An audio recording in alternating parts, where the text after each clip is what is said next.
Hey guys, tonight we're diving into the horrifying reality of medical practices from the past, things that, honestly, would make you think twice before you ever saw a doctor again. Before modern science took the reins of healthcare, people were subjected to some of the most bizarre, dangerous, and downright disgusting treatments you can imagine. What we now know to be absurd and lethal was once considered cutting-edge medicine. So, as we venture into this journey, be warned you're about to hear about things that are definitely not for the faint of heart. So, before you get comfortable, take a moment to like the video and subscribe, but only if you genuinely enjoy what I do here. I'd also love to know where you're listening from tonight. Drop your location and time zone in the comments below. Now, dim the lights. Maybe turn on a fan for that soft background hum, and let's ease into tonight's journey together. Let's start by taking a trip back in time, way before antiseptics and antibiotics. Back then, medicine was a guessing game, and the doctors didn't have the luxury of scientific research or medical technology. They had theories, some based in observation and others in pure superstition. But the outcomes were often as deadly as the diseases they were trying to cure. In the absence of modern understanding, these early healers turned to some pretty questionable methods. People were desperate for cures, and when they looked to the doctors, they trusted these treatments sometimes to their own detriment.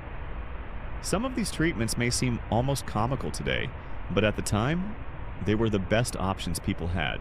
One of the most famous yet incredibly dangerous medical practices in history was bloodletting.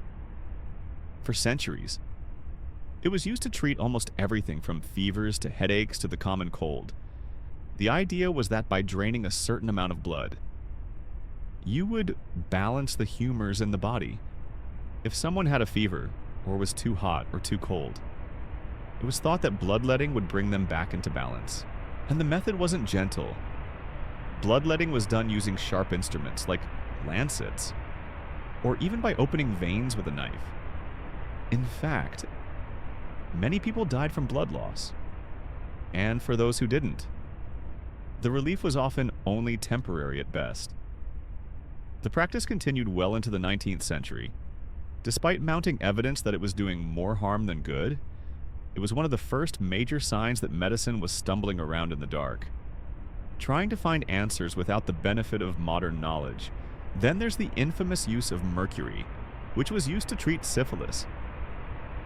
Among other things, mercury was one of the go-to treatments for this highly contagious disease for centuries. The idea behind it was that mercury would poison the bacteria responsible for syphilis and cure the patient. But in reality, mercury is a deadly poison, and so were the treatments. Patients were often given mercury compounds to swallow, inhale, or apply directly to their skin. It was believed that sweating out the mercury would cure the infection, but all it did was leave patients with mercury poisoning, causing severe health problems, including kidney damage, neurological disorders, and even death. This practice persisted for much longer than it should have. Even though the toxicity of mercury was well known, many people continued to suffer from the side effects of mercury treatments, leading to long-term damage and, in some cases, death. In hindsight, it's hard to believe that such a dangerous substance could have been accepted as a cure for anything, but at the time, it was seen as cutting-edge medicine. And then there's the infamous trepanation, the act of drilling or scraping a hole in the skull. You might have seen this in horror films or read about it in ancient texts, but it was a real medical procedure that was performed for thousands of years. Trepanation was believed to treat a range of issues, including head injuries, mental illness, and even epilepsy. The idea was that by releasing evil spirits or relieving pressure on the brain, the patient could be cured. Now, imagine having someone take a sharp instrument and literally drill into your skull. The procedure was done without anesthesia, and the tools used were often rudimentary at best. Somehow, it was believed that this was an effective cure, despite the obvious dangers: severe bleeding, infections, and even death. Trepanation was practiced across many cultures, from ancient Egypt to early Europe. For centuries, it wasn't until modern medicine and neurology began to emerge that trepanation was recognized as not only ineffective, but incredibly harmful. As we continue to explore the horrifying medical cures of the past, it's important to remember that these practices were carried out during times when there were no microscopes, no advanced medical tools, and no understanding of how diseases spread. People didn't have the benefit of modern science, and much of their understanding of the human body was based on speculation and superstition. But despite the horrifying nature of these treatments, they were often the best options available at the time, in a way. These practices were the result of people's desperate attempts to understand and control something they couldn't see or fully comprehend: disease. Pain and death, as unsettling as it is. These past treatments remind us of how far we've come in the field of medicine. The road to modern medical practices wasn't easy, and there were countless missteps along the way. But each of these missteps, no matter how deadly or terrifying, brought us closer to understanding how the human body works and how we can heal it. As we continue down this chilling path through history, we encounter more unsettling medical practices that were widely accepted at the time. They may seem absurd to us now, but for centuries, they were thought to be the only way to heal. Let's explore some of the other frightening remedies that people relied on in a time of ignorance and desperation. One of the most bizarre and downright dangerous practices was the use of leeches in medical treatments. These bloodsuckers were believed to be able to balance the body's humors. The ancient belief that health depended on the balance of four bodily fluids: blood, phlegm, black bile, and yellow bile. It was thought that by applying leeches to a patient's skin, the leeches would suck out the excess blood, which would help to restore balance and cure illness.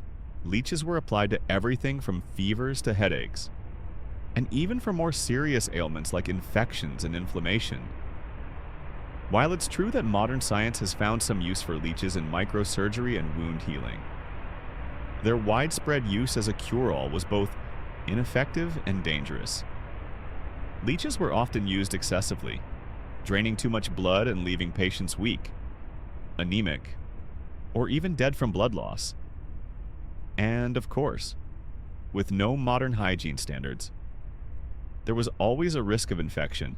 Another horrifying treatment from the past was cauterization, a practice where doctors used heated metal instruments to burn and seal wounds or cuts.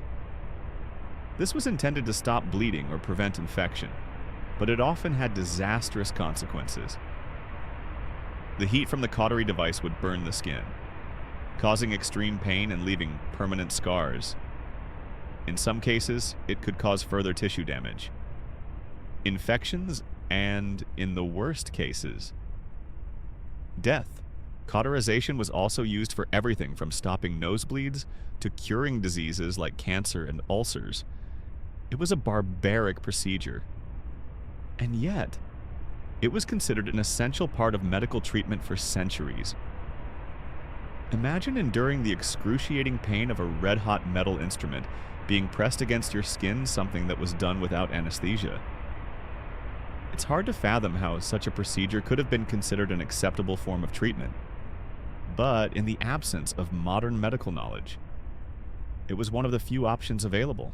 As we move further through history, we encounter some of the more absurd practices that, while perhaps not as directly harmful, still seem strange and disturbing by today's standards. Take, for example, the widespread belief in animal-derived medicines. People once believed that animal parts ranging from their bones to their urine had miraculous healing powers. For instance, powdered rhinoceros horn was thought to cure everything from fever to sexual dysfunction. In fact, many animal-derived medicines were sold throughout Europe and Asia, with the belief that these exotic substances contained magical or healing properties. Another notorious example of this was the use of crocodile dung as a cure for various ailments. It was believed that crocodile excrement had medicinal properties, and it was often used in a variety of treatments, including as an ointment for burns. a cure for ulcers, and even for contraception. Of course, modern science has shown us just how dangerous such substances can be. Not only are they ineffective, but they are often contaminated with harmful bacteria and pathogens that can cause more harm than good. And let's not forget the bizarre medical mysticism of the time, especially the alchemy that intertwined with medical practices. Alchemists, who were part scientist, part mystic, believed they could transmute base metals into gold, discover the secret of immortality, and concoct life-changing elixirs. Their potions were often made from mysterious substances, and they believed these concoctions could heal ailments or even grant eternal life. These so-called cures ranged from mercury-laced potions to mysterious powders believed to enhance vitality. One of the most famous of these was the elixir of life, which was said to grant immortality or cure any disease. This elixir was sought after by kings, queens, and common folk alike, and many a fortune was spent in pursuit of it. The irony, of course, is that many of these alchemists' miracle cures contained deadly substances like arsenic or lead-potent poisons that could kill just as easily as they were believed to heal. Despite their failure to grant immortality, alchemy played a significant role in the development of modern chemistry and pharmacology, albeit through a long, winding road of trial and error. As we explore these horrifying medical practices, we come to the realization that much of what we know today is built upon centuries of failure, trial, and error. Modern medicine has come a long way, and while we may still have room to improve, we can look back on history with a sense of gratitude for the incredible advancements we've made. The journey from the barbaric practices of the past to the life-saving techniques we use today is a testament to human ingenuity and perseverance. What's fascinating and a little terrifying is that many of these practices persisted for centuries before they were finally phased out. It took decades of observation, scientific discovery, and, in some cases, utter failure before people realized just how harmful these treatments were. The road to modern medicine was a long and painful one, but it's important to remember that these past practices shaped the understanding of the human body that we now take for granted. As you settle into sleep tonight, reflect on the journey we've taken through the terrifying medical practices of the past. The great stink and the horrific cures of old remind us how far we've come, but also how far we still have to go. Each lesson, each discovery, no matter how dark or strange, has helped us build a better world. It's a reminder that even in the darkest of times, progress can be made. Just as our ancestors learned from their mistakes, we too can continue to grow and evolve, one discovery at a time. Yet, as we continue our journey through the nightmarish medical practices of the past, it's fascinating and somewhat horrifying to see how certain treatments and remedies were carried out with good intentions, yet resulted in more harm than help, despite their lack of understanding of germs, diseases, and the human body. These past medical practices were products of their time, driven by a mix of desperation, superstition, and the limited knowledge available, however, in each of these failures. We also find the seeds of modern medicine being planted. One of the more unsettling medical practices of the time was the use of cauterization, a technique where heat was applied directly to a wound in order to stop bleeding or prevent infection. Cauterization was considered an effective treatment for serious injuries and infections during times when clean bandages, antiseptics, and antibiotics were non-existent. But the reality of this treatment was far from the miraculous cure it was believed to be. Imagine, if you will, a hot iron rod being applied to your wound. The pain would be excruciating, and the risk of permanent tissue damage was incredibly high. Despite the unbearable pain, cauterization was performed on battlefields and in medical practices for centuries. Even though modern science has shown that it wasn't an effective way to treat injuries, it was believed to seal the wound and prevent infection. The truth, however, was that the severe burns left by the iron rods often caused more harm than good, and patients often face severe scarring, loss of function, and long-term complications. Now let's take a look at quack medicine, an area in which the line between scam and science was often blurred, in an era where medical knowledge was still in its infancy, and where many people were desperate for relief from suffering. Unscrupulous individuals seized the opportunity to make a profit by selling miracle cures to the public. These so-called cures were often just placebos or, at worst, dangerous concoctions that did more harm than good. One of the most infamous examples of this was the sale of snake oil, a term still used today to describe fraudulent or deceptive products. Snake oil, originally sold by traveling salesmen, was marketed as a cure for everything from arthritis to sore throats to general fatigue. The product itself was simply mineral oil mixed with various herbs and sometimes the oil of snakes, hence the name. Despite its complete lack of effectiveness, snake oil became wildly popular, with salesmen touting it as a remedy for virtually every ailment. Sadly, many people believed in its supposed healing properties, and countless individuals suffered not only from the original conditions they were trying to treat, but also from the toxic side effects of some of the concoctions sold as miracle cures, even today. The term snake oil remains a reminder of the dangers of quack medicine and the importance of scientific testing in proving the efficacy of any treatment. The absurdity of animal-derived treatments also stands out as one of the more bizarre chapters in the history of medicine. People once believed that certain animal parts, whether organs, bones, or even excrement, held healing powers. One infamous treatment involved the use of mumia, or powdered mummy, which was used for centuries as a remedy for a wide range of ailments. This medicine was literally made by grinding up ancient Egyptian mummies, both human and animal, and selling the powder as a cure-all, while the use of mumia was eventually discredited. It wasn't the only strange animal-derived medicine in circulation. In other parts of the world, rhinoceros horn was believed to cure everything from fevers to sexual dysfunction, and it was ground into powder and sold as a remedy. This bizarre and misguided belief wasn't isolated to one era. People across different cultures continued to use exotic animal products for medicinal purposes, unaware of the risks they posed, both in terms of health and the extinction of certain species. The use of animal-derived remedies only began to fade when more scientific methods were developed, and the importance of sustainability and ethical practices in medicine became more widely understood. As we continue this dark dive into medical history, we can't ignore the mysticism and alchemy that once mingled with medicine. Alchemists, often seen as the precursors to modern chemists, believed they could transmute base metals into gold, create potions of eternal life, and cure diseases with their mystical concoctions.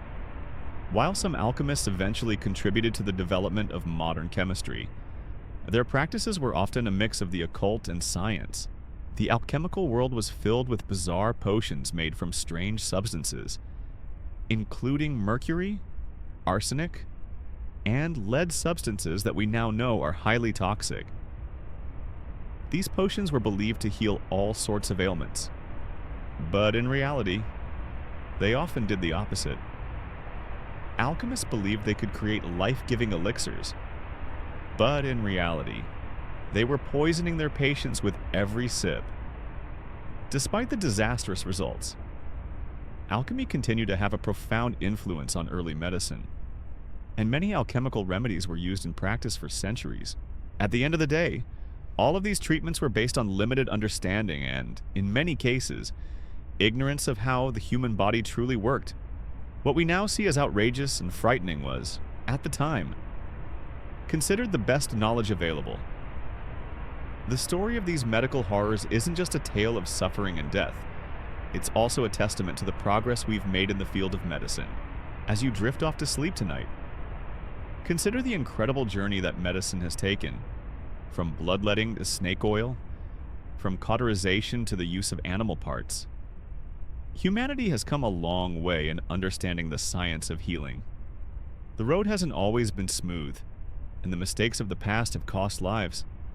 But every failure, every painful treatment, has ultimately led us to the advanced, scientifically backed practices we rely on today as we continue to explore the eerie and unsettling world of medical history. It's important to remember that progress is often born from a long process of trial and error. While the horrifying medical cures of the past might make us shudder today, they were, in many cases, attempts to understand a world that was still shrouded in mystery. Despite their harmful effects, these practices contributed to the development of modern medicine, each failure helping to steer us toward the science we know today. Let's take a moment to consider one of the most bizarre and, frankly, horrifying practices: the use of mercury. For centuries, mercury was one of the go-to treatments for a variety of ailments. From syphilis to constipation, it was used in ointments, ingested in liquid form, or even vaporized and inhaled.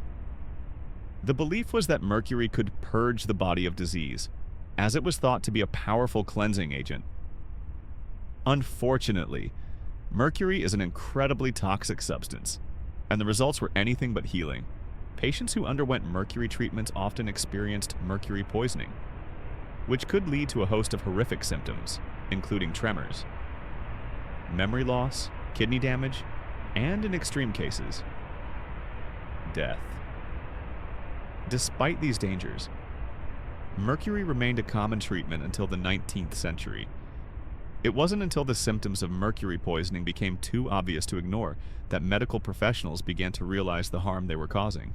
Another horrific practice from the past involved the use of cauterization, a method in which a heated metal instrument was used to burn wounds in an effort to stop bleeding or treat infection. This was thought to seal the wound and prevent further injury or contamination. While the idea of using fire to stop bleeding might seem like something out of a medieval nightmare, it was a technique that was used widely by doctors and surgeons for centuries. The process was excruciating. The patient would be held down as a hot iron was pressed against their wound, causing intense pain and, often, severe scarring. Despite the fact that this method did little to prevent infection, and, in many cases, made it worse, it was used well into the 19th century. It wasn't until antiseptics and more advanced surgical techniques were developed that cauterization was phased out. Imagine enduring the agony of being burned to heal a wound, yet this was a common medical practice of the time. Now, let's talk about trepanation, one of the most disturbing medical practices known to humanity. Trepanation involved drilling or scraping a hole into the skull in order to release the evil spirits believed to be causing mental illness or head injuries. This practice dates back thousands of years and was performed by various ancient civilizations, including the Egyptians, Greeks, and even early Europeans. The process was carried out using rudimentary tools such as primitive drills or knives, often without anesthesia. The belief was that by opening the skull, the spirits causing mental illness could escape, and the person could be healed. In some cases, trepanation was used to treat head injuries, such as fractures or concussions, under the assumption that releasing pressure on the brain would improve healing. However, the reality was far from effective. Many patients died during or after the procedure due to infections, excessive blood loss, or brain damage. Others lived with permanent brain injuries. Despite the clear dangers, trepanation persisted for centuries, long after it had been proven that there was no medical benefit to the practice. And then there were the quack cures, those magical remedies that promised to cure all manner of diseases, from arthritis to tuberculosis, often with no basis in science or medicine. One of the most infamous was snake oil. This so-called miracle cure was peddled by traveling salesmen across the United States in the 19th century, claiming it could heal everything from joint pain to digestive problems. The main ingredient in snake oil, it was typically just mineral oil mixed with a few herbs, hardly the cure for anything, let alone a miracle. Despite its lack of effectiveness, snake oil became wildly popular. People trusted these salesmen, especially those who traveled from town to town, offering their wares The products were sold with grand promises of miraculous healing, and many people paid a steep price for what essentially amounted to a placebo. Over time, snake oil became synonymous with fraud, and these unscrupulous salesmen became the archetype of the quack doctor. Looking back on these practices is both horrifying and fascinating to see how far medicine has come. In many ways, these bizarre treatments are a testament to the desperation and creativity of people trying to heal, even if their methods were ultimately dangerous. It wasn't until the scientific revolution and the development of modern medicine that we truly began to understand how the body works and how to treat it properly. In fact, many of the breakthroughs that would later lead to the development of vaccines, antibiotics, and surgical techniques came about as a direct result of the mistakes made by early medical practitioners. Even the tragic failures of the past, whether they were due to ignorance, superstition, or a lack of proper tools, were steps toward the better understanding of the human body. As you settle into bed tonight, think about how far we've come in the field of medicine. The practices of bloodletting, mercury treatments, and trepanation may seem like relics of a dark past, but they represent the beginning of our understanding of the human body. The road to modern medicine was long, and it was paved with countless trial and error. But each failure, no matter how gruesome, brought us closer to the knowledge we have today. The next time you visit the doctor or take a pill for a headache, remember how the field of medicine was built through the mistakes, the pain, and the perseverance of those who came before us, from horrifying cures to life-saving treatments. The journey of healing has been long and painful, but it's also a testament to human progress. As we continue on this journey through the darker chapters of medical history, it becomes clear that the path from ignorance to enlightenment wasn't always linear. The medical treatments of the past may seem horrifying now, but they were the stepping stones to the advances we take for granted today. Each failure, each dangerous treatment, was a learning opportunity, a lesson in what not to do, but also a step toward discovering what would work. One of the most peculiar, yet widely used medical treatments was the practice of cauterization. Imagine the horrifying scene of a heated metal rod being pressed onto your skin to stop bleeding or heal a wound. This treatment was meant to seal off wounds, prevent infection, and stop bleeding, and it was commonly used for centuries. The idea behind it was that heat could close the wound, much like stitching or binding a wound today. However, the reality was far more brutal. Cauterization didn't just cause pain, it caused severe tissue damage, often leading to more infections. In fact, cauterization wasn't the miraculous solution it was believed to be. What it did was burn away healthy tissue, leaving the patient in extreme pain, often for days, weeks, or even longer for many. This form of treatment only worsened their condition, and many people died from complications, including septic infections, despite its disastrous effects. Cauterization remained a common medical practice for centuries. Doctors often had few other options to deal with the trauma of wounds or uncontrolled bleeding. Today, the practice is seen as archaic and barbaric, but it persisted for so long because there was simply nothing better available. Next, let's discuss one of the more bizarre treatments for mental illness trepanation: the act of drilling a hole in the skull. This practice dates back thousands of years and was performed by various ancient cultures, from the Egyptians to the Greeks to early European civilizations. The idea behind trepanation was to treat what we now know as neurological disorders, such as epilepsy, by releasing evil spirits trapped inside the skull. While we may laugh at the absurdity of drilling into someone's head to cure a mental illness, this was once considered a legitimate medical procedure, and it wasn't just a small hole. Trepanation involved using rudimentary tools, like knives or saws, to create a hole in the skull, often without any kind of anesthesia. The belief was that removing a part of the skull would allow the evil spirits to escape, or relieve pressure on the brain, despite its obvious dangers. Trepanation was widely practiced for centuries, It wasn't until modern neurology and a better understanding of the brain that this procedure was abandoned. The fact that some people survived the procedure only added to the mystique surrounding it, further reinforcing the belief that it worked. But in truth, most people who underwent trepanation did not survive, or were left with severe brain damage. The medical world also faced some rather bizarre and dangerous remedies for more common ailments. One example is the use of mercury in treating syphilis. For centuries, mercury was used as a cure for various diseases, most notably syphilis, which was rampant at the time. The idea was that the mercury would somehow purge the body of the disease. So, people were given mercury in various forms, oral, topical, or even inhaled, hoping it would cure them. However, what they didn't know was that mercury is highly toxic instead of healing. Patients who underwent mercury treatments often suffered from mercury poisoning, leading to symptoms like tremors, kidney failure, and, in extreme cases, death. The use of mercury continued for hundreds of years. Despite the clear signs of its dangers, it wasn't until the 19th century, when more advanced methods of disease treatment were developed, that mercury was finally phased out. Despite the dangers of these early treatments, they played a crucial role in pushing the boundaries of medical knowledge.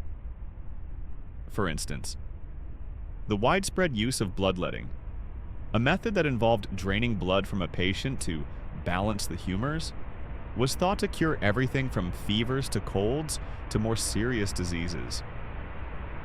This technique was based on the ancient Greek theory that the human body was ruled by 4 humors: blood, phlegm, black bile, and yellow bile, and that disease occurred when these humors were out of balance.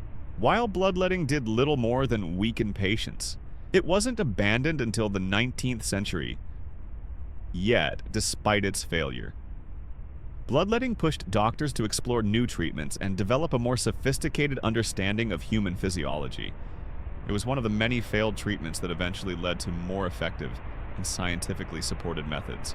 As we approach the end of tonight's story, it's important to acknowledge that while these treatments were dangerous, they were often born from a place of good intentions, in a time when medical knowledge was limited and scientific methods were just beginning to take shape.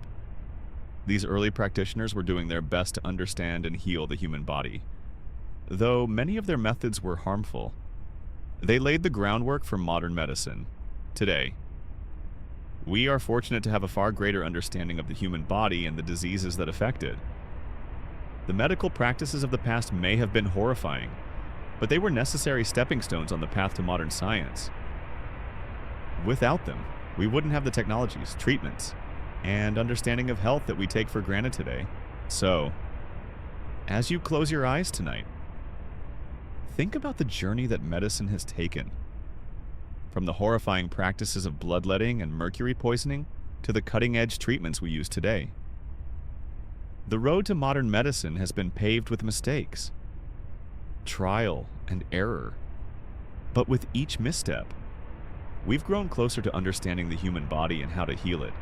Take a moment to appreciate the advances we have today, the life-saving drugs, the medical technologies, and the doctors and researchers who work tirelessly to improve our health. And next time you're in need of a remedy, remember we've come a long way since the days of leeches, mercury, and drilling holes in skulls. As we continue our deep dive into the terrifying medical practices of the past, it's important to recognize just how far we've come. The treatments we've discussed, though shocking and unsettling, were all part of humanity's struggle to understand the mysteries of the human body. In many ways, these past practices were not done out of malice, but out of the necessity to solve problems without the scientific knowledge and technology we have today. The mistakes of the past, however horrifying, set the stage for the brilliant discoveries that followed. Another treatment that may seem unbelievable to us today is the use of arsenic in medical practices. Arsenic, a powerful poison, was once used as a treatment for a variety of ailments, from chronic pain to cancer, in small doses. It was believed to have curative properties, and it was included in tonics and medicines for a wide range of diseases for centuries. Arsenic was a staple in the pharmacopoeia of many cultures, particularly in Europe and Asia. Of course, we now know that arsenic is a potent toxin, and prolonged exposure can lead to a variety of serious health problems, including liver damage, skin lesions, and even death. But at the time, it was regarded as an effective treatment. People would ingest it or apply it to their skin, believing it would cure them of various afflictions. Only later did medical professionals come to understand the dangers of arsenic, and its use as a treatment was slowly phased out. One of the more gruesome treatments of the past involved the use of human remains in medicine. For centuries, various body parts, from bones to blood to fat, were considered valuable ingredients in medical treatments.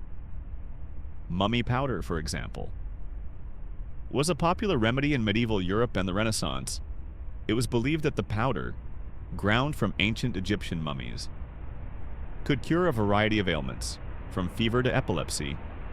The idea was that the ancient preserved body contained powerful, life-giving properties. Similarly, the use of human fat was thought to have medicinal properties. It was used to treat everything from wounds to arthritis, and it was also believed to help in curing skin diseases. The practice of using human fat in medicine wasn't restricted to Europe, it was used in other parts of the world, too. This strange, macabre practice persisted until it was eventually replaced with more scientifically backed treatments. Perhaps the most notorious and well-known quack remedy was snake oil in the 19th century. Traveling salesmen peddled this miracle cure across the United States, claiming it could treat everything from joint pain to asthma to indigestion. The truth, snake oil was just a bottle of mineral oil mixed with various herbs, and it did nothing to cure any of these ailments. But the salesmen who sold it were incredibly persuasive, and people trusted them because they had no other options.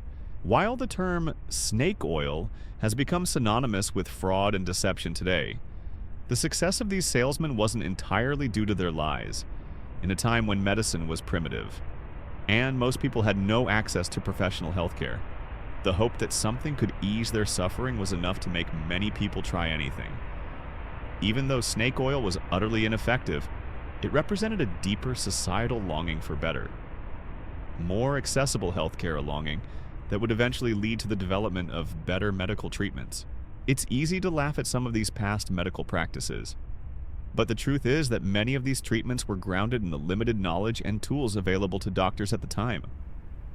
The human body was a mystery, and there was no scientific method to guide practitioners toward the truth.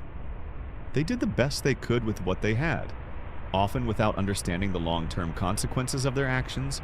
Today, we are lucky to live in an era of advanced medical knowledge and technology.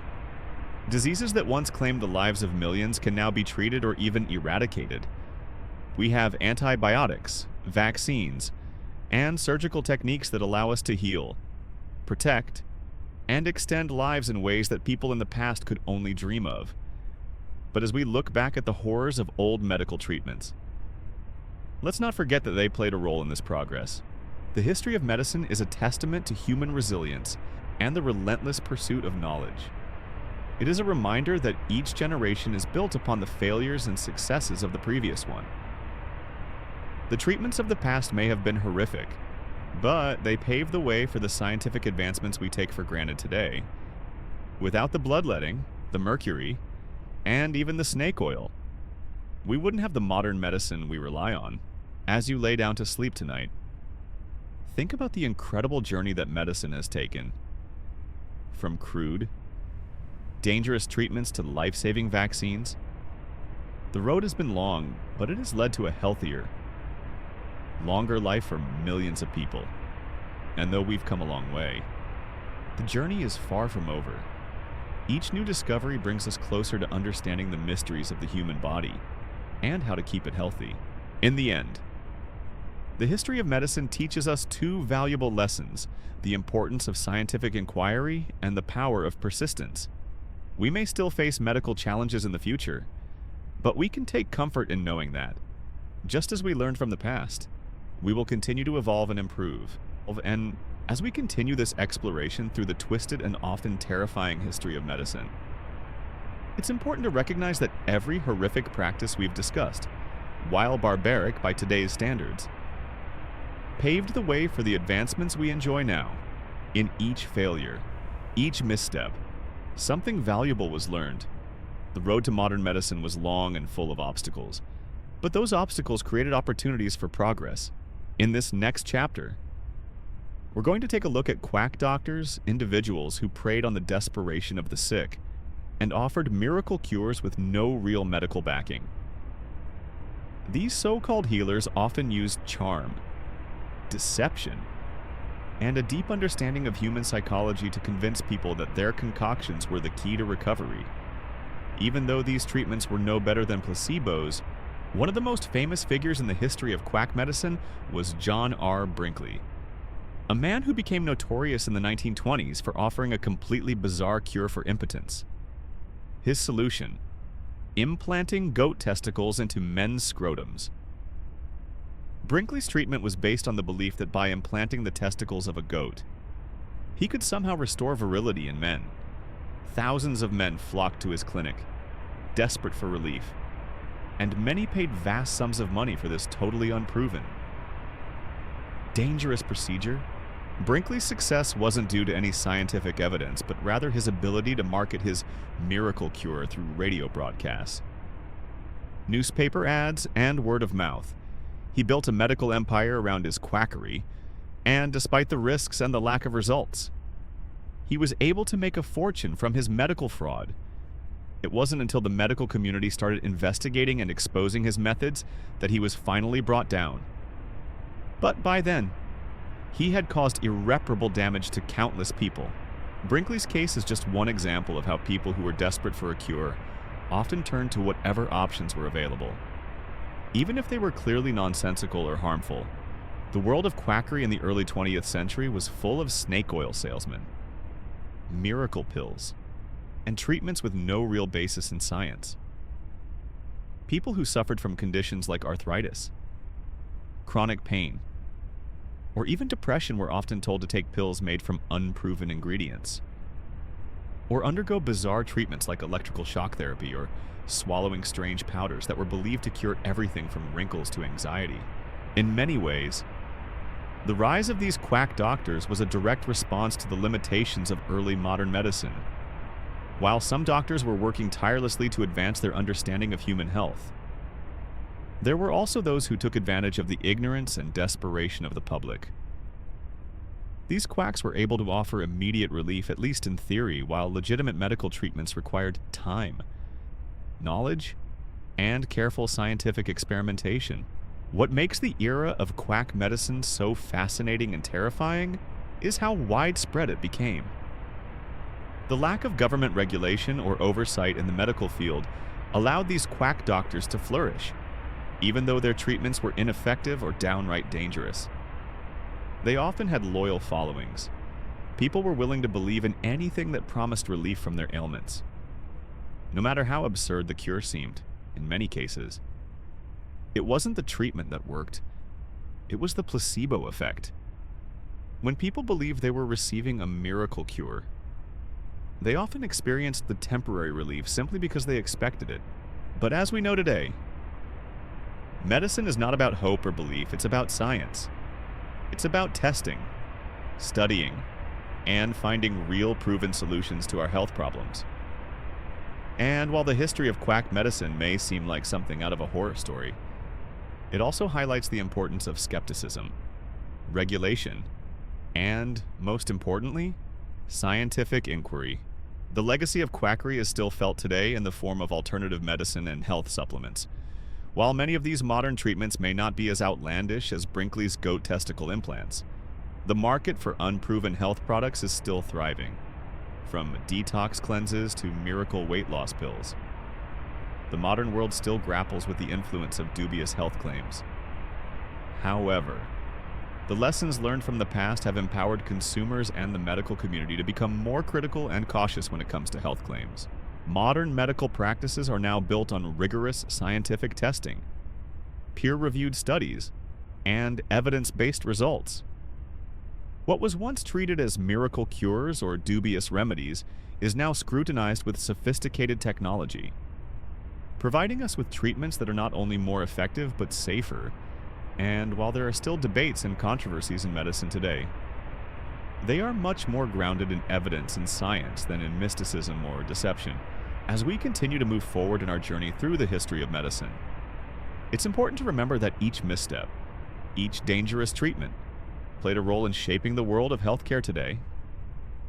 The road was long, filled with errors and painful lessons, but it ultimately led to the modern medical practices that save millions of lives each year. In many ways, these medical failures served as the foundation for the breakthroughs we now take for granted.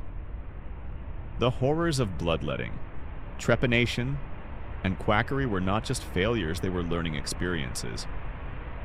The doctors and researchers who followed those who practiced these dangerous treatments were able to build on the lessons of the past to create something far more reliable and effective.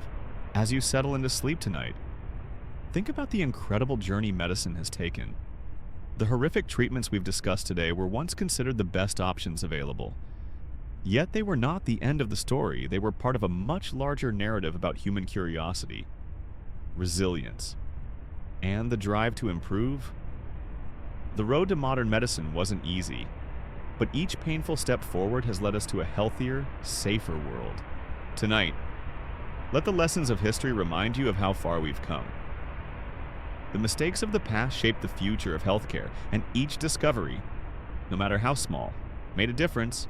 And just as humanity evolved from these terrible treatments, we continue to evolve today, striving for a better tomorrow. As we near the conclusion of tonight's journey through the chilling world of past medical practices, it's important to reflect on how far we've come. The treatments we've discussed may seem like nightmares, but they serve as a reminder of how much humanity has learned. And, in many ways, they reveal the incredible resilience and determination of people throughout history.